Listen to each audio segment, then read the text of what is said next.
પ્રણામ બધાને, જય જિનેન્દ્ર. આપણે પ્રથમ કર્મગણનો સ્વાધ્યાય દાખલા નંબર 49 એનો આપણે સ્વાધ્યાય કરીએ છીએ. 10 દશકની વાતો ચાલી રહી છે. 10 દશકની અંદર 10 12 પર્યાપ્ત સુધી આપણે વાતો કરી. હવે અત્યારે પર્યાપ્ત નામકર્મ વિશે ચાલી રહ્યું છે, બરાબર ને? 6 પર્યાપ્તિઓ છે, બરાબર? પર્યાપ્તિઓ કેટલી? 6 બરાબર ને? માં પહેલી પર્યાપ્તિ કઈ છે? આહાર પર્યાપ્તિ. આહાર પર્યાપ્ત નામકર્મ એટલે શું? એનાથી એ કર્મ વડે જીવને શું લાભ અથવા શું અલાભ? તે ગર્ભમાં હોય તો ગ્રહણ કરે છે, દૂર કરી દે છે. શરીર બનાવવાની આહારની જરૂર પડે. ગર્ભમાં હોય તો એ માના પેટમાંથી અંધાણા ગ્રહણ કરે.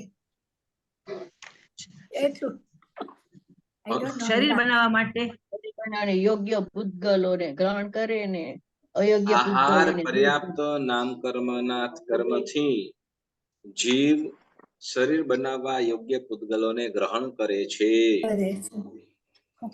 બરાબર. આપણે જે માતાની કુક્ષીની અંદર જે આહાર લે છે એ આહાર કેવો છે? તે શરીર બન્યા પછી. બરાબર. ઓકે. આહાર પર્યાપ્તિ પછી બીજી પર્યાપ્તિ પછી શરીર પર્યાપ્તિમાં શું કરે છે જીવ? આંખ, કાન, નાક, જીભ અને પૂતગલોની મદદથી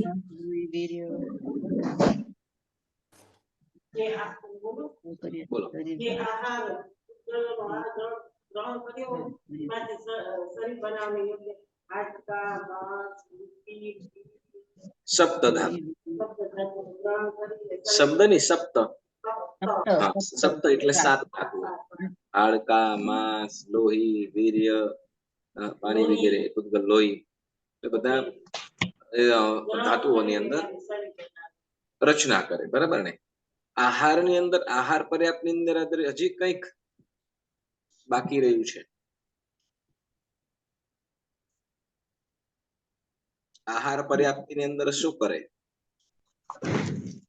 અયોગ્ય પૂતગલોને દૂર કરે. હા, તો કે આહાર પર્યાપ્તિની અંદર જીવ પૂતગલોને ગ્રહણ કરે છે અને શું કહેવાય છે? યોગ્ય પૂતગલો, શરીર બનાવવા યોગ્ય પૂતગલોને ગ્રહણ કરે અને જે અયોગ્ય છે એને દૂર કરે, એટલે વિભાજન કરે, જુદા પાડી દે. આહાર પર્યાપ્તિની અંદર. અને શરીર પર્યાપ્તિની અંદર તો કે જે આત્માએ પૂતગલો ગ્રહણ કર્યા છે હવે એની અંદરથી શરીર રૂપે પરિણામ આવે છે. પરિણામ આવે છે. બરાબર. એટલે હાડકા, માંસ, મજ્જા, પરુ આદિનું જે સપ્ત ધાતુ અંદર પરિણામ આવે તો એને કઈ પર્યાપ્તિ કહેવાય છે? શરીર પર્યાપ્તિ. હા. ત્યાર પછી ત્રીજી પર્યાપ્તિ કઈ છે? ઇન્દ્રિય પર્યાપ્તિ. એટલે શું? એનાથી શું કરે છે? ઇન્દ્રિય પર્યાપ્તિ નામકર્મના કારણે શું થાય છે? એનાથી ઇન્દ્રિય બનાવે છે. જ્યાં શરીરના પૂતગલો હોય એમાંથી ઇન્દ્રિયનું કરે છે નિર્માણ. શરીરને યોગ્ય ગ્રહણ કરેલા પૂતગલોની અંદર સાત ધાતુ છે. ઉપરાંત સપ્ત ધાતુઓ ખરા, ઉપરાંત જે ઇન્દ્રિય વાળો જીવ હોય એ ઇન્દ્રિયોનું નિર્માણ કરે છે, બરાબર? તો એને શું કહેવાય છે? ઇન્દ્રિય પર્યાપ્તિ. તો કે જો હવે દેવો છે તો દેવો જે કરેલો આહાર શરીર પર્યાપ્તિની અંદર સાતે ધાતુઓનું નિર્માણ કરે કે ન કરે? એનામાં સાતું આહાર ના લે એટલે એનામાં સાતું ધાતુ ના હોય. વૈક્રિય શરીર હોય ને, વૈક્રિય પૂતગલો થી કરે. ના દેવો ધાતુ ના હોય. ધાતુ ના હોય એનું વૈક્રિય શરીર ન કરવાનું કારણ ઔદારિક શરીર નથી, એનું વૈક્રિય છે. પણ ન કરવાનું કારણ કે એનામાં એવી શક્તિ જ નથી આહાર ગ્રહણ કરવાની.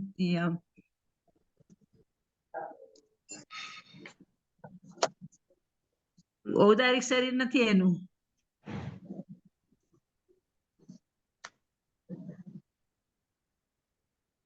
ઔદારિક શરીર નથી. નથી, એનું વેક્રિય જ છે, વેક્રિય પૂતગલ થી થયેલું છે.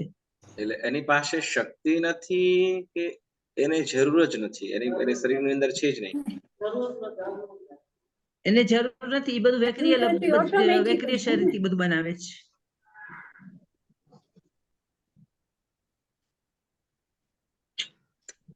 ઔદારિક શરીરની અંદર 7 ધાતુઓ છે, વેક્રિય શરીરમાં 7 ધાતુઓ છે નહીં, એટલે એને કરવાની જરૂર નથી.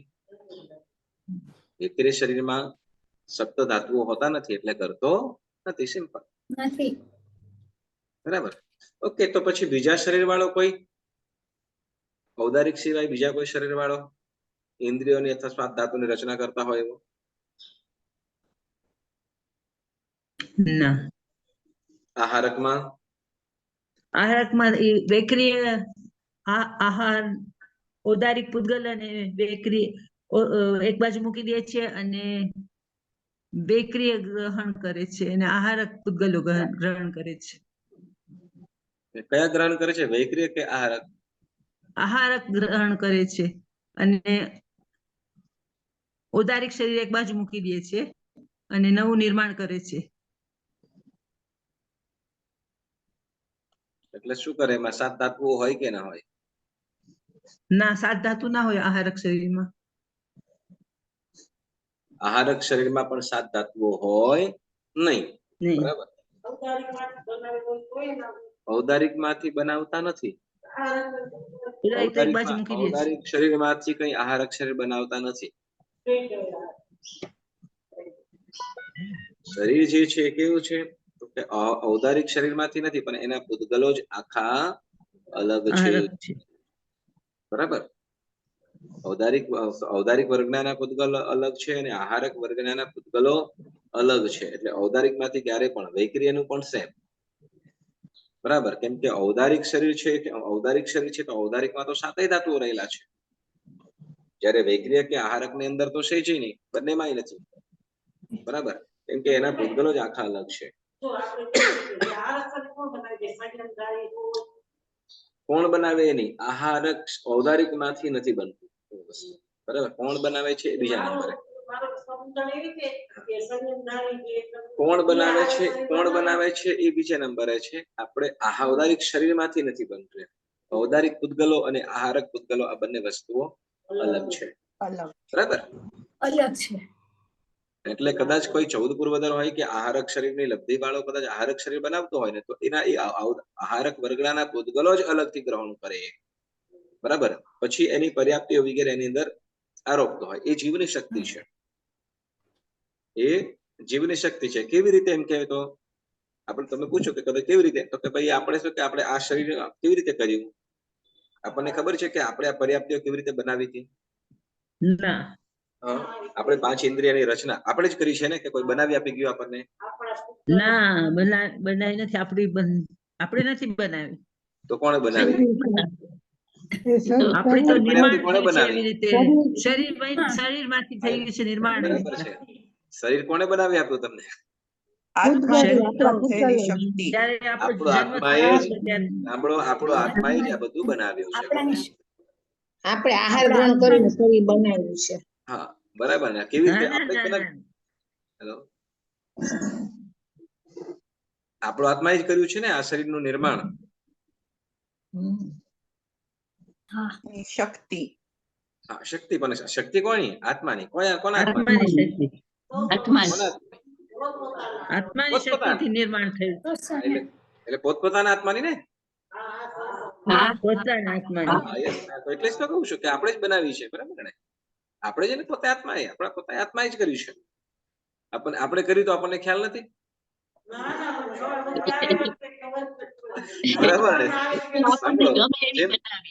બરાબર ને. જેમ શું કહેવાય કે આપણે જ બનાવ્યું, આપણો આત્મા કર્મ અને અનુસારે બનાવી. બરાબર ને. યસ. એ તો તે વખતે આપણે શું કર્યું ખ્યાલ નથી.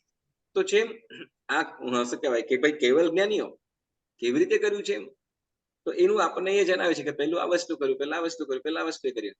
હવે રેસીપીની અંદર કે કઢાઈ ના મૂકે કોઈ, રેસીપીની બુકની અંદર કઈ કઢાઈ ના મુકાય અંદર, ખ્યાલ આવ્યો? રસોઈના કિચનના રેસીપીની અંદર, બરાબર ને, કઢાઈ મૂકે તમને ત્યાં પ્રેક્ટિકલ ના થાય. આપણને તો શ્રુત જ્ઞાનના માધ્યમથી થાય છે, આપણે જાણીએ છીએ. શ્રુત જ્ઞાનના માધ્યમથી આપણે આ જાણી રહ્યા છીએ. એટલે તે વખતે પ્રેક્ટિકલ ની અંદર જોઈએ તો તે વખતે જો આહારક શરીર વાળો હોય તો એમની પાસે આપણે જોવું પડે. તેવું આપણે જોઈ ન શકીએ. કેમ? તો એને જોવા માટે પણ અવધિ જ્ઞાન કે કેવલ જ્ઞાનની જરૂર પડે. બરાબર, જીવ કેવી રીતે કરી રહ્યો છે એના માટે વિશિષ્ટ જ્ઞાનની જરૂર પડે. અને આપણે એવું પણ આવ્યો અભિલાપ્ય અને અનઅભિલાપ્ય, આ બે પ્રકારના પણ પદાર્થ આવ્યા. હા, આવ્યા હતા. શું અભિલાપ્ય અને અનઅભિલાપ્ય એટલે? અભિલાપ્ય અને અનઅભિલાપ્ય એટલે અભિલાપ્ય એટલે જેને શબ્દમાં વર્ણન થઈ શકે, અનઅભિલાપ્ય એટલે જેને શબ્દમાં કહી શકાય નહીં તેવું. કેટલીક ક્રિયાઓ એવી છે કે શબ્દમાં કદાચ આપણે કહી પણ ન શકીએ, આપણે જો એક્સપ્લેન ન કરી શકીએ, શબ્દમાં કહી ન શકાય. તો એ રીતે અહીંયા શું કે છે કે આહાર પર, અહીંયા આહારક જે પર્યાપ્ત શરીર અને ઇન્દ્રિય પર્યાપ્ત કરતો હોય, બરાબર. આપણે આહારક અને વૈક્રિય શરીરની અંદર આ 7 ધાતુ હોતા નથી. કેમ? તો કે એનું શરીર એક પ્રકારનું છે, બરાબર. જેમ કે આપણું શરીર છે, બરાબર ને, આ ઔદારિક શરીર છે. તો ઔદારિક શરીર જેમ કહેવાય કે ભાઈ આનાથી પ્રાણ પંખેર ઉડી જાય, પછી એ શરીરને નાશ થતા વાર લાગે. આ શરીરને નાશ થતા વાર લાગે કે નહીં? આપણું શરીર નાશ થતા વાર લાગે કે તરત નાશ થઈ જાય?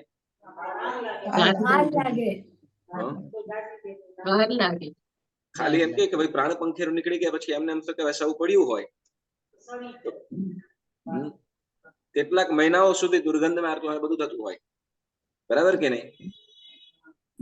વૈક્રિય પૂતગલો એવા છે કે શું એનો સમય થઈ ગયો, બરાબર ને, અંતર્મુહૂર્ત ની અંદર, અંતર્મુહૂર્ત કે કદાચ મેક્સિમમ 4 મુહૂર્ત એવું આવ્યું હતું, બરાબર કે નહીં? મેક્સિમમ કેટલા મુહૂર્ત સુધી રહી શકે?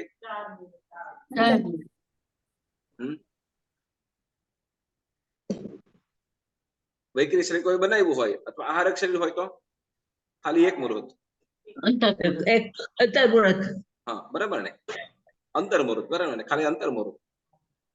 અને પછી તો અંતર્મુહૂર્ત પછી તો ઓટોમેટિક વિલય થઈ જાય. કેમ? તો કે એમાં સપ્ત ધાતુઓ નથી, પૂતગલોમાં તરત પડી જાય. તો એવી રીતે વૈક્રિય પૂતગલો પણ પડી જાય. ત્યારે ઔદારિક છે તો મહિનાઓ સરતા થઈ જાય. અને એમ કે છે ભાઈ શું કહે કે પહેલાના જે લોકો હતા એટલા મજબૂત વગેરે હતા, તો કેટલાક અવકાશો અને હાડપિંજર વગેરે સ્કેલેટન અત્યારે પણ મળે છે, એમ કે છે. બરાબર, સાચું ખોટું ખબર નહીં, પણ કેટલાક સમય સુધી, બરાબર. તો આ જે વસ્તુ એટલે કેમ કે ઔદારિક વર્ગના ઔદારિક પૂતગલો આખા અલગ છે કે જેમાં 7 ધાતુઓ છે શરીર. શું કે છે તો કે આહાર શરીર અને ઇન્દ્રિય પર્યાપ્તિઓની અંદર શું કરે છે તો કે જે ગ્રહણ કરેલા પૂતગલોની અંદર આહાર કરેલા છે, જે ગ્રહણ કરેલા પૂતગલોની અંદરથી શરીર બનાવે અને શરીરની અંદર પછી શું કે ઇન્દ્રિયોનું નિર્માણ પણ કરે છે, બરાબર. 5 ઇન્દ્રિય, સ્પર્શેન્દ્રિય, ચામડી, જીભ, નાક, આંખ, કાન આદિ ઇન્દ્રિયોનું પણ નિર્માણ કરે છે, બરાબર. અને સાથે તો કે મન પણ આવી જશે. શું? મન પણ આવી જશે. તો એ 3 પર્યાપ્તિ, બરાબર. હવે શું કે છે આ 3 પર્યાપ્તિઓમાં આગળનું, આ 3 પર્યાપ્તિઓ તમામ જીવો પર્યાપ્ત કે અપર્યાપ્ત સર્વ જીવો પૂર્ણ કરે છે. કારણ કે 3 પૂર્ણ કર્યા પછી જ, 3 પર્યાપ્તિ પૂર્ણ કર્યા પછી જ પરભવનું આયુષ્ય બંધાય છે. અને પરભવનું આયુષ્ય બંધાયા પછી જ અબાધા કાળના અંતર્મુહૂર્ત બાદ જ મૃત્યુ થાય છે. તેથી શ્વાસોશ્વાસમાં અધિક 17 ભવ કરનારા અને જલ્દી મરણ કરનારા જીવો પણ આ 3 પર્યાપ્તિઓ પૂર્ણ કરે છે. એટલે જે અપર્યાપ્ત અવસ્થાની અંદર જે મૃત્યુ પામનારા જીવો કયા તો કે નિગોદના, સૂક્ષ્મ નિગોદના જીવો એક શ્વાસોશ્વાસમાં કેટલા ભવ કરે છે? 17 વાર, બરાબર ને. તો 17.5 ભવ. હવે એમાં એક પર્યાપ્તિ પૂર્ણ કરતા કેટલો સમય લાગે? એક પર્યાપ્તિ કરતા આહાર લેતા એક સમય લાગે, એક સમય પહેલા સમય શરૂ કરી દે. અને અંતર્મુહૂર્તમાં શું કે છે તો કે પૂતગલોની અંદર આ પૂતગલો ઓછામાં ઓછી 3 પર્યાપ્તિઓ પૂર્ણ થયા પછી જ આયુષ્ય બંધાય. ઓછામાં ઓછી 3 પર્યાપ્તિઓ પૂર્ણ થયા પછી આયુષ્ય બંધાય, અને આયુષ્ય બંધાયા પછી પણ ઓછામાં ઓછો કાળ કેટલો અબાધા કાળ હોય? અંતર્મુહૂર્ત બાદ. અંતર્મુહૂર્ત અબાધા કાળ એટલે શું? તો કે જો આયુષ્ય અબાધા કાળ. જેમ બંધાયું, બરાબર અમુક ને? સમય પછી હા, જો અબાધા કાળ એટલે તો કે બંધાયા પછી જે આત્મા સાથે એમનેમ રહે, ઉદય એના પ્રભાવ દેખાડ્યા વગર, તો એને શું કહેવાય છે? તો કે અબાધા કાળ. જેમ ચાલો આપણે એક્ઝામ્પલ થી આપણે માનીએ કે કોઈ આત્મા, કોઈ તીર્થંકરનો આત્મા પૂર્વ ભવની અંદર તીર્થંકર નામકર્મ બાંધ્યું, અને તીર્થંકર નામકર્મ બાંધ્યા બાદ એ બીજો ભવ કરશે કે નહીં? હા, કરે. હા, 3 ભાવ કરે. હા. બરાબર ને? તો કરવો જ પડે. જેમ કે શું કહેવાય કે તીર્થંકર નામકર્મ બાંધ્યું હોય તો એના ત્રીજા ભવની અંદર એ ઉદયમાં આવવાનું છે. બરાબર? વચમાં કાં તો નરકનો ભવ, કાં તો દેવનો ભવ. બરાબર? અને ત્યાર પછી પણ જે આયુષ્યની અંદર જવાનો હોય, જે મનુષ્ય ભવની અંદર જવાનો હોય, તો મનુષ્ય ભવની અંદર પણ કેટલાક સમય પછી જ એને તીર્થંકર નામકર્મ ઉદયમાં આવશે. કેટલાક સમય પછી એટલે કે સંયમ લેશે, જાતિ કર્મનો નાશ વગેરે થશે, ત્યાર પછી એમને તીર્થંકર નામકર્મ ઉદયમાં આવશે. બરાબર? તો હવે જે બંધાયું તીર્થંકર નામકર્મ બાંધવાનો સમય કેટલો છે? તો કે મેક્સિમમ અંતર્મુહૂર્ત. કેટલો? જગન્યથી ઉત્કૃષ્ટથી અંતર્મુહૂર્ત છે. કેટલો? બરાબર. હવે અંતર્મુહૂર્તની અંદર આ બંધાઈ ગયું હોય, અંતર્મુહૂર્ત પછી કદાચ કોઈ દેવ હોય, કોઈ મનુષ્ય હોય, કે કોઈનું આયુષ્ય એવું હોય કે પછી લાખો વર્ષનું આયુષ્ય હોય. કેટલું? લાખો વર્ષનું આયુષ્ય બાકી હોય. જેમ ઋષભદેવ ભગવાન તો 60 લાખ વર્ષ જેટલું તો ખાલી એમને, કે 60 લાખ પૂર્વ જેટલું, પૂર્વ ભવની અંદર એમને 60 લાખ પૂર્વ સંયમ જીવન હતું. 60 લાખ વર્ષનું, વિચારો, 60 લાખ વર્ષનું એમનું સંયમ જીવન હતું. અને તે ભવની અંદર તીર્થંકર નામ કરવા બાંધેલું હતું. અને ત્યાર પછી પાછા સર્વાર્થ સિદ્ધ વિમાનની અંદર કેટલું આયુષ્ય ઉત્કૃષ્ટ? 33 સાગરોપમ. બરાબર ને? હવે 33 સાગરોપમ જેટલું, કદાચ ઓછું વધતું આપણે ગણીએ, પણ 33 સાગરોપમ જેટલું. અને ત્યાર પછી પાછા મનુષ્ય ભવની અંદર જે તીર્થંકર થવાના છે ભવની અંદર 83 લાખ પૂર્વ વર્ષ પછી તો સંયમ. તો કંચનભાઈ અત્યારના સિમંદર સ્વામી છે આપણે. બરાબર, આપણે આ ટોપિક પૂરો કરી લઉં પછી કહું. એટલે 83 લાખ પૂર્વ વર્ષ પછી એમને શું? તો કે તીર્થંકર નામકર્મનો ઉદય આવ્યો. બરાબર ને? તો હવે વચ્ચે 33 સાગરોપમ વળી વચ્ચે જે મનુષ્યના ભવની અંદર તીર્થંકર નામકર્મ બાંધ્યા પછી જે સમય હતો, તો એ સમય બધા એ સમયને શું કહેવાશે? વચ્ચે 33 સાગરોપમ વળી વચ્ચે, અને જે મનુષ્ય ભવનું જે બાકી હતું એ, અને વળી પાછા બીજા મનુષ્ય ભવની અંદર એટલે તીર્થંકરના એ ભવની અંદર 83 લાખ પૂર્વ વર્ષો. બરાબર? તો આ બધા કાળને શું કહેવાશે? તો કે તીર્થંકર નામકર્મનો અબાધા કાળ. શું કહેશે? અબાધા કાળ. બરાબર? તો એવી રીતે તો કે 3 પર્યાપ્તિ પૂર્ણ થયા પછી આયુષ્ય બંધાય. બરાબર? 3 પર્યાપ્તિ પૂર્ણ થયા પછી આયુષ્ય બંધાય, અને આયુષ્ય બંધાયા પછી કેટલો? તો કે અંતર્મુહૂર્તનો અબાધા કાળ હોય. અંતર્મુહૂર્ત પછી એનું મૃત્યુ થાય, જો અપર્યાપ્ત અવસ્થાની અંદર મૃત્યુ થતો હોય તો. એટલે આયુષ્ય બંધાયા પછી પણ અંતર્મુહૂર્ત, અને પછી જ એનું મૃત્યુ કદાચ થાય, અને પછી એનું એ ભવનું આયુષ્ય ચાલુ થાય. એટલે શું કહે છે કે ઓછામાં ઓછી 3 પર્યાપ્તિ પૂર્ણ થયા પછી જ આયુષ્ય બંધાય. બરાબર? અને પછી જ મૃત્યુ પામે. એટલે અપર્યાપ્તો જીવ પણ ઓછામાં ઓછી કેટલી પર્યાપ્તિ પૂર્ણ કરે? 3. બરાબર ને? 3 પર્યાપ્તિ તો ઓછામાં ઓછી પૂરી કરે. ચોથી પર્યાપ્તિ પૂર્ણ કરી શકે નહીં, તો એ અપર્યાપ્ત અવસ્થામાં મૃત્યુ પામે. બરાબર? તો શું કે છે? એટલે કે છે કે આયુષ્ય બાંધે અબાધા કાળ અંતર્મુહૂર્ત પછી મૃત્યુ થાય. એટલે જગન્યમાં જગન્ય, જે ઓછામાં ઓછું જે આયુષ્ય છે એવા જીવો, જે સૂક્ષ્મ નિગોદના જીવો, જેને એક શ્વાસોશ્વાસમાં 17.5 ભવ કરે, તો એવા જીવને પણ ઓછામાં ઓછી 3 પર્યાપ્તિ પૂર્ણ થાય, અને અંતર્મુહૂર્તનો અબાધા કાળ આયુષ્ય અબાધા પૂર્ણ થાય પછી જ એનું મૃત્યુ થાય છે, એવું કહે છે. બરાબર? એટલે ત્રસ, બાદર, પર્યાપ્ત. કયું છે? ત્રસ, બાદર, પર્યાપ્ત. પર્યાપ્ત નામકર્મની અંદર આપણે ત્રીજી પર્યાપ્તની વાત કરી. તમને ખ્યાલ હોય પર્યાપ્ત અને પર્યાપ્તની અંદર જે આપણે શ્વાસોશ્વાસ સુધી આપણે કરી છે 3 પર્યાપ્તિ, બરાબર ને? હવે શું કહે છે, પર્યાપ્તિ એ ચાલુ છે એટલે ઓછામાં ઓછી 3 પર્યાપ્તિ પૂર્ણ કરે પછી જ મૃત્યુ થાય, એટલે 6 પર્યાપ્તિઓની અંદર હવે ચોથી પર્યાપ્તિ કે છે શ્વાસોશ્વાસ પર્યાપ્તિ. કઈ? શ્વાસોશ્વાસ પર્યાપ્તિ. હવે આ શ્વાસોશ્વાસ પર્યાપ્તિ એટલે શું એની વાત કરે છે, તો કે યોગ્ય પૂતગલોને જે શક્તિથી ગ્રહણ કરી શ્વાસોશ્વાસ રૂપે પરિણામ આવી તેનું જ અવલંબન લઈને વિસર્જન કરાય તે શક્તિને શ્વાસોશ્વાસ પર્યાપ્તિ કહેવાય છે. ફરીથી ને, શ્વાસોશ્વાસ યોગ્ય પૂતગલોને જે શક્તિથી ગ્રહણ કરી શ્વાસોશ્વાસ રૂપે પરિણામ આવી તેનું જ અવલંબન લઈને વિસર્જન કરાય તે શક્તિને શ્વાસોશ્વાસ પર્યાપ્તિ કહેવાય છે. બરાબર ને? જેમ આપણે કેમ શ્વાસ લઈએ, બરાબર, શ્વાસ લઈએ એટલે પહેલા શું કરીએ?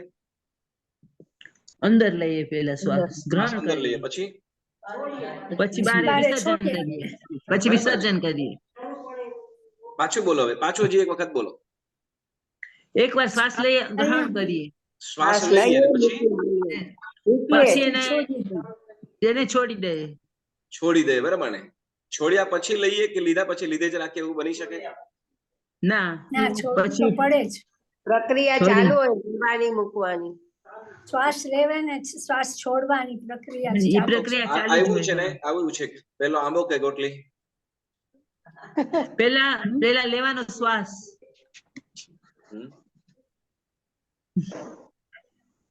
પેલા શ્વાસ લેવાનો, બરાબર ને?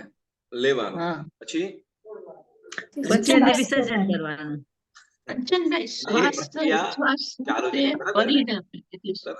એ પ્રક્રિયા ચાલુ જ રહે છે. એટલે કે શું કે ગ્રહણ, અહીંયા પૂતગલોને ગ્રહણ કરે છે એટલે લેવાનું છે, બરાબર. પણ પછી એ પ્રક્રિયા લબ્ધિની જેમ કન્ટિન્યુ ચાલી રહે છે, બરાબર ને? એટલે જે શ્વાસોશ્વાસને યોગ્ય પૂતગલોને ગ્રહણ કરે છે અને શ્વાસોશ્વાસ રૂપે પરિણામ આવે છે, બરાબર. પેલા આપણે શ્વાસ લઈએ છીએ, બરાબર, શ્વાસ લઈએ છીએ અને ત્યાર પછી જે વિધેલા પૂતગલોને શ્વાસ રૂપે પરિણામ આવે, શ્વાસ રૂપે પરિણામ આવે છે અને એનું જ પાછું અવલંબન લઈ, એટલે કે આલંબન લઈને શું કરે છે, તો કે લીધેલા પૂતગલોને છોડી દે છે. જેમ આપણે શું કે શ્વાસ લીધો છે તો કંઈક તો એવું કરતો હશે ને કે ભાઈ જેમાંથી ગ્રહણ કરતો હશે આત્મા શરીર માટે, કે પછી મૂકી દેતો હશે? જો કદાચ ગ્રહણ ન કરવાનું હોય તો લે નહીં. ગ્રહણ તો કરે ને, ઓક્સિજન ગ્રહણ કરે, બરાબર ને? શ્વાસો જે શરીર માટે કે જીવવા માટે એને જે યોગ્ય પૂતગલો છે એનું ગ્રહણ કરે છે અને જે ગ્રહણ કરીને પાછું એમાં મૂકી પણ દે છે, બરાબર. એમાંથી ગ્રહણ કરીને પાછું મૂકી પણ દે છે અને તરત પાછું, તો એ આ શક્તિને ના બનો ભાઈ. તો આ શ્વાસોશ્વાસ પર્યાપ્તિ કહેવાય છે. હવે શું કે છે, શ્વાસ અને ઉચ્છ્વાસના પૂતગલોને ગ્રહણ કરી પકડી રાખવાના હોતા નથી. શ્વાસોશ્વાસના પૂતગલોને, શ્વાસોશ્વાસ વર્ગના પૂતગલોને ગ્રહણ કરીને પાછા એને રાખવાના હોતા નથી, છોડી જ દેવાના હોય છે. તેથી આ 3 પર્યાપ્તિમાં વિસર્જન અધિક છે. વિસર્જન અધિક છે. હવે શું કે છે, એક્ઝામ્પલ પણ આપણે છે કે વળી જેમ દડાને ફેંકતા દડાનું આલંબન આધાર લેવો પડે છે, તેને ફેંકવામાં વીર્યોત્પત્તિ માટે તેનો સહારો લેવો પડે છે, તેમ શ્વાસ આદિ પૂતગલોના વિસર્જનમાં પણ તેનું જ અવલંબન લેવું પડે છે. દડાને ફેંકવું છે, બરાબર ને? દડો ફેંક, કેમ કે ભાઈ શું અહીંયા દડો પડ્યો છે, નાખી દે ને ભાઈ, ફેંકને. તો શું કરવું પડશે? આપણે જોર કરવું પડશે. હાથમાં જોર કરવું. જેમ શું કહેવાય, દડો હશે આમ હશે તો આમ ડાયરેક્ટ કરી દઈશું કે એને ફોર્સ કરવા માટે પાછળ? ના, મુઠ્ઠી વાળીને ફેંકવાનું. એ દિનુબેન કદાચ વેલણનો ઘા કરવો હોય, હા તો સરખો પકડવાનો, વેલણને સરખો પકડવાનો ને પછી ઘા કરવાનો.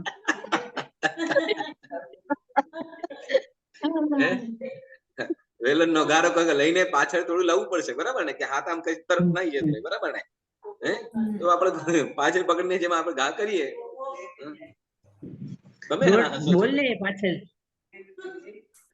આ સરોજબેન ને પુષ્પાબેન બહુ હસે છે ભાઈ અહીંયા.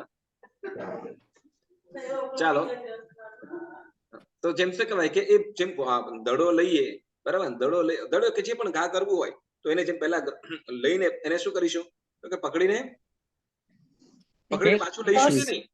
પોસ આપણી આપણે શક્તિનો તરત આમ ઉપયોગ કરીને કરશું ને. આમ હાથે રાખ્યું છે તો નીકળી જશે ત્યાંથી ના, નહીં, આપણે બરાબર? શક્તિનો ના ઉપયોગ થાય, કરશું. બરાબર ને? તો એને જેમ ગ્રહણ કરીને તરત આપણે ઘા કરવા માટે પાછળ લઈને એ કરીશું તો એ લીધું, બરાબર ને? પાછળ લીધું એ શું કર્યું? ત્યાં ગ્રહણ કર્યું. શું કર્યું? ગ્રહણ કર્યું. પછી એને વીર્યોત્પત્તિ એટલે શું કે ભાઈ શક્તિથી, એને તાકાતથી એને શું કર્યું? તો એને ફેંકવા માટે પાછળ લીધું તો ખરું કે નહીં? હા બસ, બરાબર. અને પછી તો કે પોતાની શક્તિ વડે એને ફોર્સ આપ્યો અને બોલ દડો આગળ તરફ વધ્યો. તો બસ એ જ પ્રમાણે અહીંયા એ કહે છે શું તો કે શ્વાસોશ્વાસ વર્ગના પૂતગલોને શું કરે છે? ગ્રહણ કરે છે. એમાં જરૂર હતી એને ગ્રહણ કરી બાકીના પૂતગલોને પાછા વિસર્જન કરે છે. આ શક્તિ વાળો જે બને છે આત્મા એને શું કહેવાય છે? શ્વાસોશ્વાસ, શ્વાસોશ્વાસ. બરાબર ને? હવે કેટલાક જીવો આ શ્વાસોશ્વાસ પર્યાપ્તિ ન એ શક્તિ ન હોવાના કારણે અપર્યાપ્ત અવસ્થામાં મૃત્યુ પામે છે. આ શ્વાસોશ્વાસ પર્યાપ્તિ પણ કેટલી મહત્વની છે વિચાર કરો કે આપણે પર્યાપ્તા છીએ, બરાબર? તો એને શું કે છે તો કે આ શ્વાસોશ્વાસ પર્યાપ્તિ ખ્યાલ આવે બધાને? ઓકે. હવે કે છે ત્યાર પછી કે પાંચમી પર્યાપ્તિ કઈ છે? ભાષા વર્ગ. બરાબર ને? જો અહીંયા એમ બીજું કીધું શું કે આ ત્રણ પર્યાપ્તિ કઈ તો કે શ્વાસોશ્વાસ, ભાષા અને મન. શ્વાસોશ્વાસ, ભાષા અને મન, આ ત્રણ પર્યાપ્તિ શું કે છે તો કે પૂતગલ ગ્રહણ કરવાના છે ને પાછા છોડી પણ દેવાના છે. એમાં ગ્રહણ કરી રાખવાના હોતા અને ગ્રહણ કરવાના છે પણ રાખી મૂકવાના હોતા નથી. એવી રીતે શું હવે ભાષા વર્ગના ભાષા પર્યાપ્તિ માટે કે છે કે ભાષાને યોગ્ય ભાષા વર્ગના જે પૂતગલો છે તેને ગ્રહણ કરી ભાષા રૂપે પરિણામ આવી તેનું જ આલંબન લઈને ભાષા રૂપે જે શક્તિથી મુકાય છે તે ભાષા પર્યાપ્તિ કહેવાય છે. બરાબર? શું કીધું? ભાષા વર્ગના યોગ્ય, બરાબર? ભાષા એટલે શું? બોલવાનું, બરાબર? બોલવું. તો બોલવા માટે પણ શું કરવું પડે છે? આ શબ્દ જે આપણે બોલીએ છીએ, બરાબર, તો એમાં ભાષા વર્ગના પૂતગલોને જીવ ગ્રહણ કરે છે અને એને શબ્દ રૂપે પરિણામ આવે છે. શબ્દ રૂપે એ ભાષા વર્ગના પૂતગલોને ગ્રહણ કરીને શબ્દ રૂપે પરિણામ આવે અને ત્યાર પછી એને છોડી દે છે. તો એને એ શક્તિને અહીંયા શું કહેવાશે? પાછું એનું જ અવલંબન લઈને ભાષા રૂપે એટલે પૂતગલ ગ્રહણ કરેલા ભાષા રૂપે પરિણામ આવી. હવે એના જ અવલંબન એટલે એના જ મદદથી અવલંબન એટલે મદદથી આપણે કહીએ અને ભાષા રૂપે શક્તિથી મુકાય છે. બરાબર ને? હવે જુઓ આની અંદર કદાચ નજીક બેઠા છીએ અને બે જણ વાત કરતા હશે તો જનરલી ધીમેથી બોલાતું હશે, બરાબર ને? પણ સમજો કે આખો હોલ ભરેલો હશે, માઇક નહીં હોય તો તે વખતે તો કે મોટા અવાજથી મોટા સાદે બોલવું પડે, બરાબર? તો મોટા સાદે બોલવા માટે શબ્દો એના જ છે. શબ્દો પૂતગલો ગ્રહણ કરેલા છે, પૂતગલો એના જ ગ્રહણ કરેલા છે, શબ્દો પણ એના છે, પણ તો કે જે શબ્દોને મૂકવાનું છે, બરાબર ને, જે શક્તિ વધારે લે પૂતગલોને શું કરે છે તો એ ત્યાં તો કે એની ત્યાં તાકાત એ પ્રમાણે નાખવી પડશે. જેમ કહેવાય કે ભાઈ આપણે દડો છે તો દડોને નાખવાનો છે, ફેંકવાનો છે. નજીક હોય તો એટલી શક્તિ ઉપયોગ કરવાનો થશે, દૂર હોય તો ભાઈ નજીક હોય તો વેલણ ધીમેથી નખાય, દૂર હોય તો જોરથી નાખવું પડે. એ જ પ્રમાણે શું કે છે તો કે ભાષા વર્ગના ની અંદર પણ જો દૂર રહેલા વ્યક્તિને પણ કદાચ કે ભાઈ શું કહેવાય પુષ્પાબેન આગળ નીકળી ગયા હોય અને સરોજબેન રાડ પાડવું પડે, ભાઈ શું કહેવાય કે ઊભી રહે કહેવા માટે, તો તે વખતે અવાજ સાદ મોટો કરવો પડશે, બરાબર કે નહીં? સાદ મોટો કરવો પડે. તો એ સાદ મોટો કરવા માટે તો કે એવી શક્તિનો એ જે ભાષા વર્ગના પૂતગલોને થ્રો કરવા માટે એનો જે શક્તિ છે એની શક્તિ વધારે ઉપયોગ કરવી પડશે, બરાબર? તો એને શું કહેવાશે? ભાષા પર્યાપ્તિ. ભાષા વર્ગના પૂતગલોને ગ્રહણ કરીને એને જ શબ્દ રૂપે પરિણમાવી ઠીક છે ભાષા વર્ગના પૂતગલોને શબ્દ રૂપે પરિણમાવી. હવે એનું જ આલંબન લઈને એને શક્તિથી નાખવામાં આવે. શક્તિથી એને વિસર્જન કરાય. એટલે ભાઈ વિસર્જન એટલે એને મૂકી દેવાય શબ્દ માટે. તો એને શું કહેવાય છે? મુકાય છે. તો એને ભાષા વર્ગના કહેવાય છે. બરાબર. એટલે ભાષા વર્ગના પૂતગલોને ગ્રહણ કરે. શ્વાસોશ્વાસની અંદર શ્વાસોશ્વાસ વર્ગના પૂતગલો ગ્રહણ કર્યા. ભાષા વર્ગનામાં ભાષા વર્ગના પૂતગલો. આ પૂતગલો બધું ક્યાં તમે શીખ્યા? આવ્યું છે કઈ જગ્યાએ? ક્યાં આવ્યું છે? પૂતગલો બધામાં આવ્યું છે. કર્મણ વર્ગના પૂતગલો કેટલી જાતના પૂતગલો છે? અસંખ્ય જાતના કેટલા વર્ગના કેટલા પૂતગલો છે? બધે જ છે. કેટલી જાતના છે? પૂતગલે તો બધે પૂતગલ થી જ ભરેલું છે આ વિશ્વ. એ તો ખબર છે કેટલી જાતના. કેટલી જાતના પ્રવીણાબેન? અનંત ઘણી જાતના છે. કેટલી જાતના કહું છું ભાઈ. 14 રાજલોકમાં 86 ને ભરેલા છે. એ તો બરાબર છે. ક્વોન્ટિટી નથી પૂછતો. ટાઈપ હાઉ મેની નહીં, ટાઈપ. ઘણી જાતના છે. ઔદારિક પૂતગલો છે, વૈક્રિય પૂતગલો છે, પછી ભાષા વર્ગના પૂતગલો 8 જ જાતના છે. ઘણી જાતના નથી, 8 જ જાતના છે.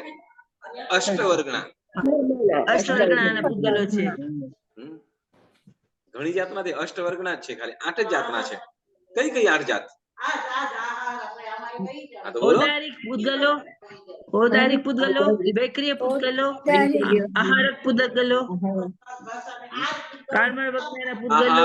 શું કહેવાય? ઔદારિક, વૈક્રિય, આહારક, તેજસ, કર્મણ, શ્વાસોશ્વાસ, ભાષા અને મન. શ્વાસોશ્વાસ ને મન ના વર્ગના. હવે લગાડો તમે તમારે ગણતર શીખશ. હવે લગાડો તમે તમારે શીખશ. પેલા તો ક્લીન બોલ્ડ થઈ ગયા, પછી બેટિંગ બતાવો, બેટ ઉલટી ઉલાડો. અત્યારે આઈપીએલ ચાલે છે એમ કે સરોજબેન. પેલા ક્લીન બોલ્ડ થઈ ગયા, પછી બેટ બધે ઉડાડો છો. નીકળો બહાર. ચાલો, અષ્ટવર્ગના. બરાબર ને? અષ્ટવર્ગના પૂતગલો ની અંદર અહીં ભાષા વર્ગના પણ આપણે અહીં કર્મગ્રંથ ની અંદર પણ શરૂઆતની અંદર જ કીધું છે. કર્મગ્રંથમાં પણ શરૂઆતમાં જ આપણને કીધું. દંડકમાં તો ગજસાર મુનિજીને અને ધીરજલાલ દયાલાલ પંડિતજીને તમારા ઉપર પાક્કો ભરોસો હતો કે મોમ્બાસા વાળા છે કે ભૂલી જ જશે, એટલે વારંવાર કર્મગ્રંથ ની અંદર પણ આપ્યો.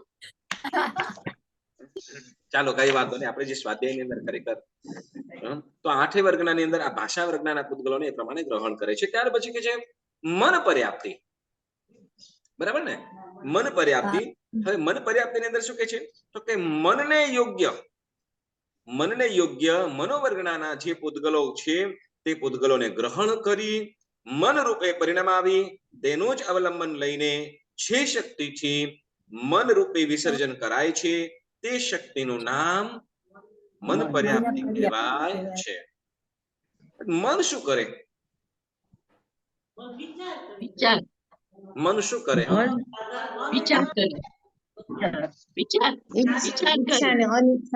એટલે મન શું રસોઈ કરે? શું બોલવું એ વિચારી લે, વિચાર કરી લે કે મનને શું બોલવું છે. મનને શું બોલવું છે? ધારો કે બોલવું ન હોય તો મૂંગા રહેવાનું. મનનું કાર્ય છે વિચારવાનું. શું મનનું કાર્ય શું છે?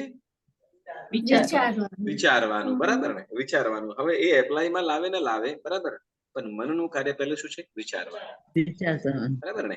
તો મન જે વિચાર કરે, બરાબર, તો વિચારવા માટે શેની જરૂર પડે? મનનો ઉપયોગ કરવો. મારા માતાઓ તમને વંદન કરું ભાઈ. આ લોકો ભાઈ અહીંયા કાર્ટૂન ભેગા થયેલા. ભાઈ તમે આવો બધા, નહીં તો શું કહો ગાંડો થઈ જશે આ લોકોને સાથે રહીને.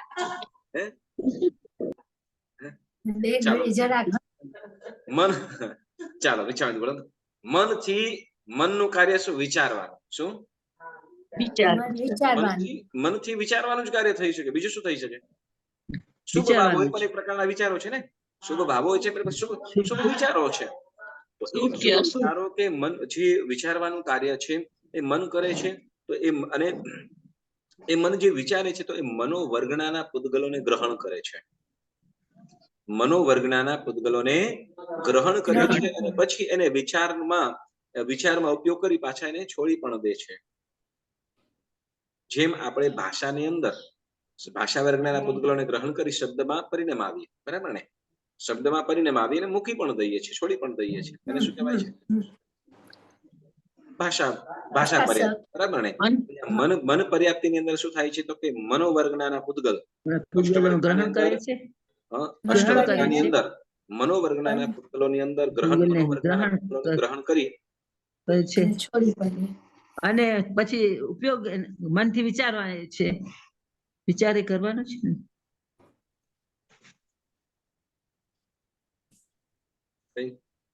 કોણ બોલે છે? મનથી જયારે બોલતો ખેતર હું સમજાવતો તે વખતે પછી નહીં બોલવું. ઓકે, તો મનોવર્ગના શું કરે છે?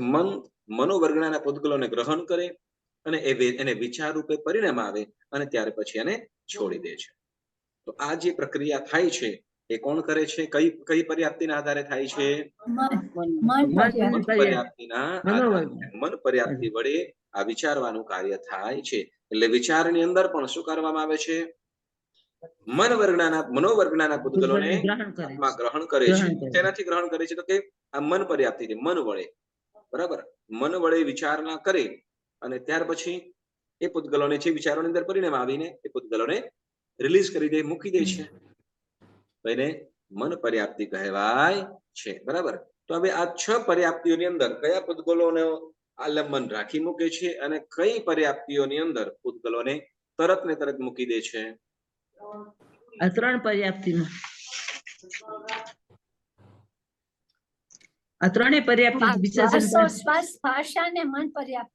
Very good. હા, પ્રવીણાભાઈ, શ્વાસોશ્વાસ, ભાષા અને મન પર્યાપ્તિના પૂતગલોને ગ્રહણ કરી મૂકે, તરત મૂકી દે, ગ્રહણ કરીને તરત છોડી દે. અને 3 પર્યાપ્તિઓ કઈ છે કે જેમાં પૂતગલો આહાર પર્યાપ્ત, ઇન્દ્રિય એને શું કરે છે? એને સાથે રાખીને પોતાનું કાર્ય કરે છે, બરાબર ને? તો એ 3 પર્યાપ્તિઓની અંદર જો 3 પર્યાપ્તિઓની અંદર પૂતગલોની મદદથી કાર્ય થાય છે અને રાખી મૂકે છે, કેટલાક સમય સુધી રહે, બરાબર? અને જેમ કે શું કહેવાય, ઇન્દ્રિય આંખ છે, બરાબર ને? આંખ છે, ચક્ષુ, તો ઇન્દ્રિય પર્યાપ્તિ છે. તો એ જે ચક્ષુ બનાવવા માટે જે પૂતગલો ગ્રહણ કરેલા છે એને છોડી દે તો આંખ વહી જાય, બરાબર કે નહીં? એવી રીતે હા, એટલે કેટલા 3 ઇન્દ્રિય છે એ પૂતગલોના આધારે પૂતગલોના સથવારે રહે છે અને કેટલીક 3 પર્યાપ્તિ છે કે જે પૂતગલો લઈને તરત મૂકી પણ દે છે.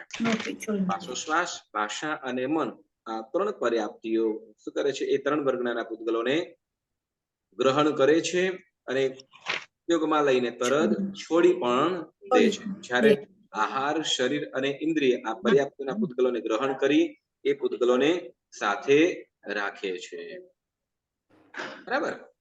ચાલો, હવે કે છે 6 પર્યાપ્તિઓની અંદર આપણે અહીંયા પર્યાપ્ત અને અપર્યાપ્ત એવા 2 વિભાગ આવે છે. પર્યાપ્ત અને અપર્યાપ્ત. એમાં વળી પાછો કરણ પર્યાપ્તો અને વળી લબ્ધિ પર્યાપ્તો, વળી કરણ અપર્યાપ્તો અને લબ્ધિ અપર્યાપ્તો, એવા પણ ભેદ છે. તો એ કોને કહેવાય એની વાત આપણે સેજ જાણીએ. કોઈને ખ્યાલ છે કે ભૂલી ગયા છો કે આગળનું વાંચી લીધું? ચાલો, શું કે છે કે આ 6 પર્યાપ્તિઓમાં, બરાબર, આ 6 પર્યાપ્તિઓમાં આહાર, શરીર, ઇન્દ્રિય, આ 3 પર્યાપ્તિઓ પરસ્પર સંબંધ વાળી છે. આહાર, શરીર અને ઇન્દ્રિય, આ 3 પર્યાપ્તિઓ પરસ્પર સંબંધ વાળી છે. કારણ કે ગ્રહણ કરેલા આહારમાંથી જ શરીર બને છે, શરીરમાંથી જ ઇન્દ્રિય બને છે, પરંતુ શ્વાસ, ભાષા અને મન તે શ્વાસ, ભાષા અને મનોવર્ગના પૂતગલોમાંથી બનતી હોવાથી સ્વતંત્ર છે, બરાબર ને? શરીર અને ઇન્દ્રિય શેમાંથી બને છે? આહાર ગ્રહણ કરેલો છે તો એ આહાર જે પૂતગલો ગ્રહણ કર્યા છે એમાંથી જ શરીર અને ઇન્દ્રિય બને છે. પરસ્પર સંબંધ વાળી છે, બરાબર? જો શરીર ન હોય તો ઇન્દ્રિય રહી શકે, ચક્ષુન્દ્રિય હોઈ શકે? ના ના હોય શકે. રસનેન્દ્રિય હોઈ શકે ખરી જો શરીર ન હોય તો? ના હોય. બરાબર. પણ શરીર પણ ક્યારે બન્યું તો કે આહાર હતો ત્યારે. બરાબર. એટલે આહાર, શરીર અને ઇન્દ્રિય ત્રણેય પરસ્પર સંબંધ વાળી છે. જ્યારે ભાષા, શ્વાસોશ્વાસ અને મન આ ત્રણ, તો આ ત્રણ પર્યાપ્તિ કેવી છે તો કે સ્વતંત્ર છે. સ્વતંત્ર એટલે એ જરૂર નથી સમજો કે એકબીજાની. શું કહેવાય કે ચક્ષુ હોતે છતાં પણ એની દ્રષ્ટિ શું કહેવાય સોરી એ ઇન્દ્રિયમાં આવી જશે. શ્વાસોશ્વાસ, ભાષા અને મન. બરાબર. તો હવે સમજો કે મન કદાચ અલગ કાર્યની અંદર હોય, વ્યસ્ત હોય તો એટલે મૂળ વસ્તુ કે ભાઈ એ પૂતગલો ત્રણેયના અલગ અલગ છે. ત્રણેયના પૂતગલો અલગ અલગ છે એટલે સ્વતંત્ર એમ કીધું. હવે શું કે છે કાળ મનુષ્યોને અને મનુષ્ય તિર્યંચોને ઔદારિક શરીર આશ્રયી પહેલી આહાર પર્યાપ્તિ એક સમયે થાય છે. મનુષ્ય અને તિર્યંચોને ઔદારિક શરીરને શું કહે છે? મનુષ્ય અને તિર્યંચને કયું શરીર હોય છે? ઔદારિક. બરાબર. એટલે ઔદારિક શરીર આશ્રયી પહેલી આહાર પર્યાપ્તિ એક સમયે થાય છે. શેષ પાંચેય પર્યાપ્તિઓ એક એક મુહૂર્તે એક અંતર મુહૂર્તે એમ 5 અંતર મુહૂર્તે પણ પૂર્ણ થાય છે. અથવા એક મુહૂર્ત અથવા એક અંતર મુહૂર્ત, એક અંતર મુહૂર્તે એટલે 5 અંતર મુહૂર્તે પૂર્ણ થાય છે. એટલે પેલો આહાર પર્યાપ્તિ છે પેલા સમય જ આહાર પર્યાપ્તિ થઈ ગઈ. બરાબર. એક પર્યાપ્તિ પહેલી પર્યાપ્તિ આહાર પર્યાપ્તિ કેટલા સમયની અંદર થઈ ગઈ? એક જ સમયમાં. બીજી થી 6 પર્યાપ્તિ એટલે શરીર, ઇન્દ્રિય, શ્વાસોશ્વાસ, ભાષા અને મન આ ચારે બાકીની પર્યાપ્તિઓ છે એમાં બધાને કેટલી તો કે અંતર મુહૂર્ત લાગે છે. તો એ અંતર મુહૂર્ત લાગે એટલે કે 5 અંતર મુહૂર્ત થાય છે. તો પણ અંતર મુહૂર્ત શું કે છે? તો પણ અંતર મુહૂર્ત નાના મોટા અસંખ્ય ભેદ વાળા હોવાથી 6 પર્યાપ્તિનો ભેગો કાળ અંતર મુહૂર્ત જ કહેવાય છે. હવે સમજો કે અંતર મુહૂર્ત બધી ઇન્દ્રિયોનો અંતર મુહૂર્ત કેટલા તો કે અસંખ્ય પ્રકારના છે. કેટલા? અસંખ્ય પ્રકારના. આપણે ખાલી એક અનિમેષ કરીએ, આંખ પલક કરીએ એમાં અંતર મુહૂર્ત થઈ જાય. ખ્યાલ છે ને? ખાલી આપણે આંખ પલક કરીએ ને તો એ આંખ પલકાવીએ, પલકારો થાય તો એની અંદર પણ શું કહેવાય તો કે અંતર મુહૂર્ત નીકળી જાય. અસંખ્ય અંતર મુહૂર્ત. કેવી રીતે તો કે જો અવિભાજ્ય એક સમય જેનો કોઈ ભાગ ન થઈ શકે એવો સૂક્ષ્મ. બરાબર. 2 થી 9 સુધીનો જે સમય છે એને શું કહેવાય તો કે સમય પૃથક્ત્વ. 2 થી 9 સમય સુધીના જે સમય છે એને શું કહેવાય છે? સમય પૃથક્ત્વ. અને 10મા સમયથી અંતર મુહૂર્ત ચાલુ. 10 સમયનું જગન્ય અંતર મુહૂર્ત કેટલા સમયનું? 10 સમયનું. હવે અહીંયા તો માત્ર આંખનો આપણે આમ પલક ઝબકાવીએ એની અંદર અસંખ્ય સમય નીકળી જાય. આંખનો પલકારો કરીએ એમાં અસંખ્ય સમય નીકળી જાય તો પછી એમાં અંતર મુહૂર્ત પણ આવી જાય કે નહીં? જગન્ય અંતર મુહૂર્ત કેટલા સમયનું છે? 10 સમયનું. અને આંખનો પલકારો કરીએ છીએ, એક પલક ઝબકાવીએ છીએ એમાં અસંખ્ય સમય નીકળી જાય. એટલે એમાં પણ એટલે કે છે શું તો કે બધી ઇન્દ્રિયના હવે ત્યાંથી એમ કે 10 સમયથી લઈને એક સમય એડ કરતા જાઓ, એક સમય એડ કરતા જાઓ. અને ક્યાં સુધી તો કે આપણે જે સામાયિક લઈએ અને પાડીએ ત્યાં સુધીનો જે ઉત્કૃષ્ટ છે બરાબર 48 મિનિટ. 48 મિનિટમાં એક સમય ઓછો, 1 મિનિટ નહીં, એક સમય ઓછો. તો એને શું કહેવાશે? ઉત્કૃષ્ટ અંતર મુહૂર્ત. બરાબર. તો એ અંતર મુહૂર્ત હવે એમાં કેટલા વિભાગ થઈ જશે? કેટલા પ્રકારના તો કે અસંખ્ય પ્રકારના. કેટલા? અસંખ્ય પ્રકારના અંતર મુહૂર્ત થઈ જશે. બરાબર. તો એમાંથી જગન્ય એટલે કે છે કે શું કહેવાય કે બધાનો સમય કેટલો કીધું તો કે અંતર મુહૂર્તમાં તો બધું થઈ જાય છે. પણ એ દરેકના જોઈએ તો કે 5 અંતર મુહૂર્ત. પણ 5 અંતર મુહૂર્ત કહીએ તો કે અસંખ્ય પ્રકારના અંતર મુહૂર્ત છે. અસંખ્ય પ્રકારના અંતર મુહૂર્ત કહેલા છે. તો એટલે કે છે કે બધાના બાકીની એટલે તો કે શરીર, ઇન્દ્રિય, શ્વાસોશ્વાસ, ભાષા અને મન આ 5 ઇન્દ્રિયોના એ પર્યાપ્તિ પૂર્ણ થતા કેટલો ટાઈમ લાગે?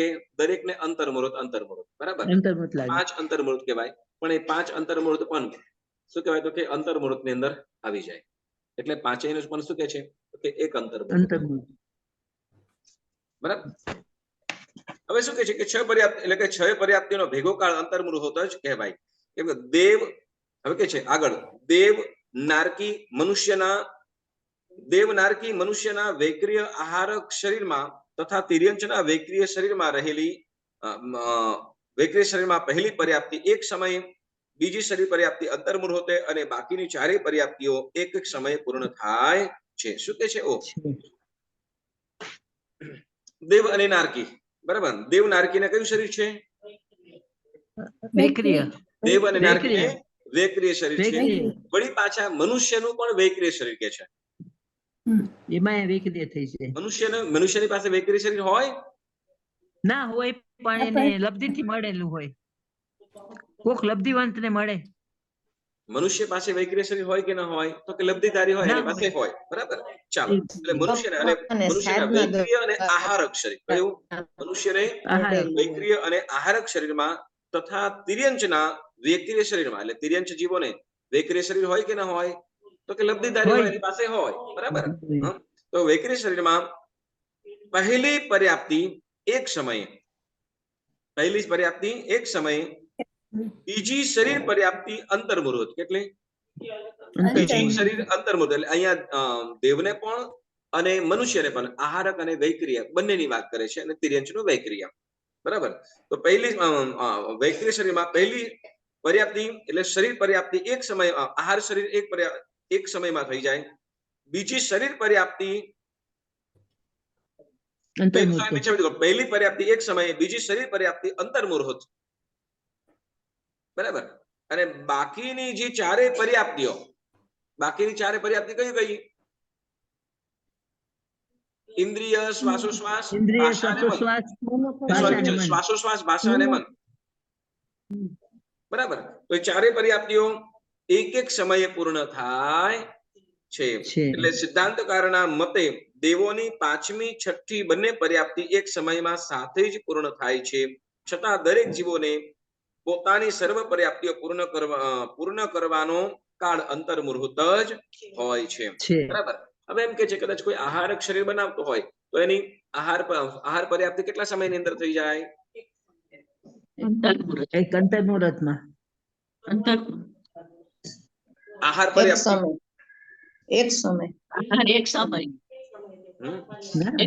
પહેલી પર્યાપ્તિ એક સમય એમ કીધું. બીજી પર્યાપ્તિ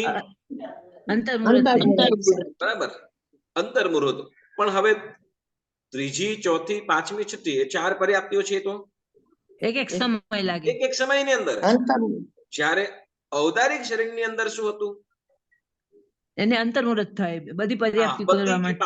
બાકીની જે ચારેય પર્યાપ્તિઓને અંતર્મુહૂર્તનો સમય હતો. જ્યારે અહીંયા વૈક્રિય અને આહારક આ બંને શરીર પર્યાપ્તિઓને શું તો કે બાકીના જે છે એને એક સમયની અંદર જ પર્યાપ્તો થઈ જાય છે. બરાબર. અને વળી પાછું કે સિદ્ધાંતકારના મતે, બરાબર, આપણે કર્મ ગ્રંથ અને સિદ્ધાંત આ બંને મત અલગ છે. બરાબર. બંને મત અલગ એટલે કે એમાં કંઈક એ પ્રમાણે કહેવામાં આવ્યું છે. બરાબર. તો કે એ સિદ્ધાંતકારના મતે પાંચમી અને છઠ્ઠી, પાંચમી પર્યાપ્તિ કઈ? પાંચમી પર્યાપ્તિ ભાષા, છઠ્ઠી પર્યાપ્તિ મન. બરાબર ને કે કિલો? ભાષા પર્યાપ્તિ અને મન પર્યાપ્તિ આ બંને પર્યાપ્તિ સાથે જ પૂર્ણ થાય છે એમ કે છે. બરાબર. પણ દરેક ઇન્દ્રિયનો પરંતુ કે છે છતાં દરેક જીવોને પોતાની સર્વ પર્યાપ્તિ પૂર્ણ કરવાનો કાળ અંતર્મુહૂર્ત હોય છે. બરાબર. તો આ આપણે બધાને ખ્યાલ આવ્યો? જરાક અઘરું છે, આ જરાક મગજમાં બેસાડવું પડે. ચાલો ઓકે. આહારક શરીર વાળો આત્મા, લતાબેન, આહારક શરીર વાળો આત્માને શ્વાસોશ્વાસ પર્યાપ્તિ કેટલા સમયની અંદર પૂર્ણ થાય? એક સમયે. ઔદારિક શરીર વાળા જીવને શ્વાસોશ્વાસ પર્યાપ્તિ કેટલા સમય પૂર્ણ થાય? અંતર્મુહૂર્ત. પુષ્પાબેન? શરીર પર્યાપ્તિ હોય તો ઔદારિક વાળા જીવ ઔદારિક શરીર વાળા જીવને શરીર પર્યાપ્તિ કેટલા સમય પૂર્ણ થાય? અંતર્મુહૂર્તે. અને વૈક્રિય શરીર વાળો હોય તો એક સમયે. હે એક સમયે. ઈ અંતર્મુહૂર્ત હે. કઈ પર્યાપ્તિ પૂછી મેં? આહાર કે શરીર? વૈક્રિય શરીર. તમને મેં વૈક્રિય નું પૂછ્યું, ઔદારિક નું અમને પૂછ્યું. હા, મેં સેમ ટુ સેમ નથી પૂછ્યું. એમને સરોજબેન ને પૂછ્યું ત્યારે ઔદારિક કીધું, તમને ત્યારે કીધું વૈક્રિય પૂછ્યું મેં. એક સમયમાં પૂરું થઈ જાય. શું વાત છે? જુઓ તો વૈક્રિય શરીર વાળા જીવને શરીર પર્યાપ્તિ કેટલા સમયની અંદર પૂરી થાય? પેલી પર્યાપ્તિ એક સમય. પેલી શરીર પર્યાપ્તિ એક પર્યાપ્તિ. સમયે થાય. શરીર પર્યાપ્તિ કયા નંબરની છે? એક સમયે. એક સમયે. શરીર પર્યાપ્તિ પેલી કયા નંબરની છે ધીરુબેન? અંતર્મુહૂર્ત શરીર બીજી પર્યાપ્તિ ને? પહેલા નંબર, બીજા ના, નંબર. શું વાત છે? તો આહાર પર્યાપ્તિ છઠ્ઠા નંબરે? આહાર પેલી છે.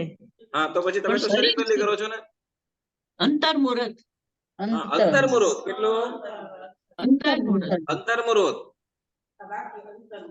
શરીર પર્યાપ્તિ બીજા નંબરે છે, પહેલી પર્યાપ્તિ આહાર છે. બરાબર? આહાર શરીર એક સમયે. પર્યાપ્તિ ચાલો આહારક શરીર વાળો જીવ હશે તો એને બીજી પર્યાપ્તિ કેટલા સમયમાં પૂરી થશે? અંતર્મુહૂર્ત થશે. અંતર્મુહૂર્ત. કેટલા સમયમાં? અંતર્મુહૂર્તે. અંતર્મુહૂર્તમાં. ઓકે, તો કયા જીવને સમજો કે ઔદારિક શરીર વાળો છે, ઔદારિક શરીર વાળો જીવ છે અને એને એક સમયમાં પર્યાપ્તિ પૂર્ણ થતી હોય એવી પર્યાપ્તિ કઈ? આહાર. એની આહાર. આહાર. આહાર. બરાબર ને? આહાર પર્યાપ્તિ. બરાબર ને? અને સમજો કે કયું એવું શરીર વાળો જીવ છે કે જેને શું કહેવાય કે છેલ્લી ચારેય પર્યાપ્તિ એક સમયમાં જ પૂરી થઈ જતી હોય? વૈક્રિય શરીર વાળો ને આહારક શરીર વાળો. વૈક્રિય શરીર વાળો અને આહારક શરીર વાળો. આહારક શરીર વાળો. બેન હવે શું નથી સમજાતું? બોલો. હા, એવું જરાક મારે કરવું પડશે જરાક. એ તો કરવું તો પડશે જ ને, એ તો બધાને કરવું પડશે. Fast ના, અને સ્વાધ્યાય fast. કરજો ને. સાંભળો, થોડાક તમને પ્રશ્ન મોકલાવીશ એટલે હા, તમને હા. બેસી જશે. ઓકે, હા, સવાલ મોકલજો. હા, યસ, સરસ. ચાલો, કન્ફ્યુઝન છે ઓકે, બધું. ચાલો બહુ તો આજનું confusion. સ્વાધ્યાય આપણે સ્થગિત કરીએ છીએ. જીનાજ્ઞા વિરુદ્ધ કંઈ પણ બોલાયું હોય તો મનોવચન કાયાથી ત્રિવિધે મિચ્છામિ દુક્કડમ. સ્વાધ્યાય કરાવતા તમને પણ કઈ કોઈ બોલાઈ ગયું હોય તો ખરેખર મિચ્છામિ દુક્કડમ ના ભાઈ શકો હોય કે ઘણી વખત એવા કટાક્ષ થઈ જતા હોય છે. એવા ચાન્સ મને એવા આપો છો એટલે. પણ આમાં રીઝન એ જ હોય કે ભાઈ શું કહેવાય, એનું પાછળનું રીઝન એ જ હોય છે કે ભાઈ શું તમે જે પણ જવાબ આપો છો ને તો એક વખત જવાબ આપતા પહેલા તમે વિચાર કરી લ્યો કે હું બોલું છું બરાબર રાઈટ છે. થોડુંક બરાબર ચોક્કસ તમે જવાબ આપો, તમારા હોશને અનુમોદના છે. સ્વાધ્યાયની અંદર આપણે હોશ પણ હોવી જોઈએ. આપણે જવાબ આપીને પેલા બે સેકન્ડ વિચાર પણ ચોક્કસ કરવાનો. ઓકે, ચાલો. આપણે મન પર્યાપ્તિ આપણે છે. ચાલો, જીના આજ્ઞા વિરુદ્ધ કાંઈ પણ બોલાય મનોવચન કાંઈ ઈચ્છામિ દુક્કડમ. સર્વ મંગલ કલ્યાણ સર્વ કલ્યાણ કારણમ પ્રધાનમ સર્વ ધર્માણામ જૈનમ જયતિ શાસનમ જૈનમ જયતિ શાસનમ. આજે રાત્રે સંકિતના સડસઠ બોલની સજ્જાયનો સ્વાધ્યાય હશે તો દરેક પુણ્યશાળીઓ ચોક્કસ જોડાજો. આજે આપણે શું કહેવાય નવા પાછા અધિકારની શું કહેવાય જે પ્રભાવકો છે 8 પ્રભાવકો, તો એ 8 પ્રભાવકોની અંદર ચોથા જે પ્રભાવક છે એની વાત આજે આપણે જાણીશું. તો ચોક્કસ બધાએ જોડાજો. ઓકે, ચાલો, પ્રણામ.